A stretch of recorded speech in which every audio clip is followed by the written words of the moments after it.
All right, what we have here is a presentation board for Hasbro internally for the second wave or forthcoming wave of Air Raider figures and vehicles. So Air Raiders was supposed to go on in 1988 to have a second line, and I don't think that this particular toy was accepted or approved or what have you. I don't think it was part of the second line, but I would definitely say I'd place this board sometime around 1988 because, you know, it would have been drawn and as part of an unreleased vehicle. Interestingly, first off, let's talk about Air Raiders for a second. So if you don't remember, this is a card of Air Raiders. It's about as big as a G.I. Joe file card, so you can see how big this presentation board is. It's, you know, maybe 2 feet by 3.5 feet. It's pretty large.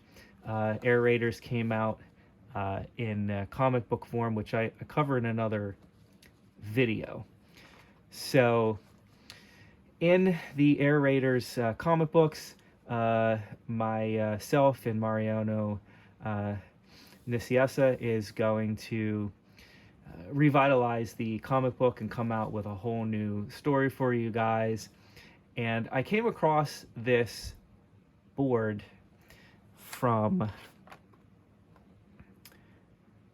David Kunitz, who, if you look on the back, David Kunitz is the actual name of Ozone, but he was a Hasbro employee at the time. He designed part of the Defiant space shuttle. I believe he did the base and somebody else did the vehicle, or vice versa, but I believe it was the base that he designed.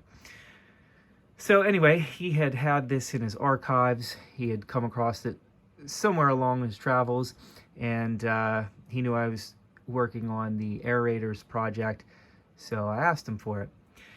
And this is a pretty interesting vehicle that you have there. Huge wheels.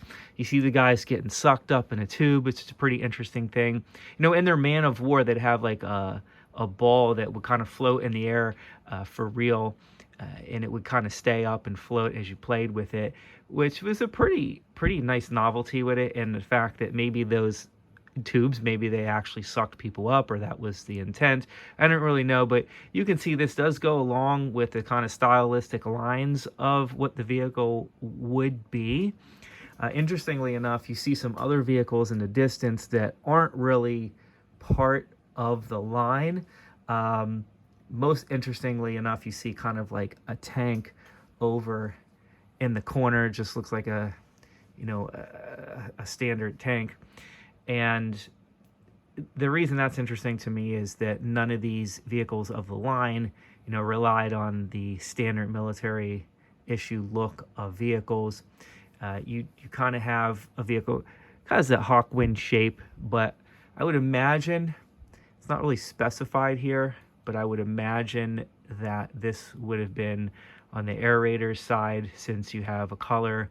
Again, I know I keep repeating it, but I'm slightly colorblind. I don't know if that's a reddish or an orange color, or what the original Air Raiders colors were exactly, but you know, that vehicle will go along with that. Just a beautiful drawing. I don't know what kind of markers they used back then. Somebody would know. I'm not, you know, hyper knowledgeable about presentation pieces.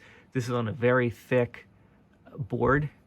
I mean, it's almost like, it's almost a 1/4 inch thick. It's very thick paper, and you can see a lot of detail work in there. The streaks across the sky that are in there, you know, the cloud plume of smoke that's coming up. Just very beautiful drawing. I like to have it just for the artwork itself, the shading, the color, and it's a very beautiful piece. If you know what this is done with, definitely drop a comment, because I would like to know. I think Mariano told me at one point, you know, how they created this stuff. I totally forget. I'd have to ask him. And I don't know if I mentioned it before, but it Guthrie, I would imagine probably a well-known artist over at Hasbro, if you know him, or her, presumably. Let me know who that is, and yeah, tell them their piece is part of this video. So, again, keep an eye out for more aerators, things coming your way, and like and subscribe the channel, and comment below. I'll try to get back to everybody there. Thank you. I even like the track marks on this tank down. The detail work on this thing is amazing. But anyway, thanks for tuning in.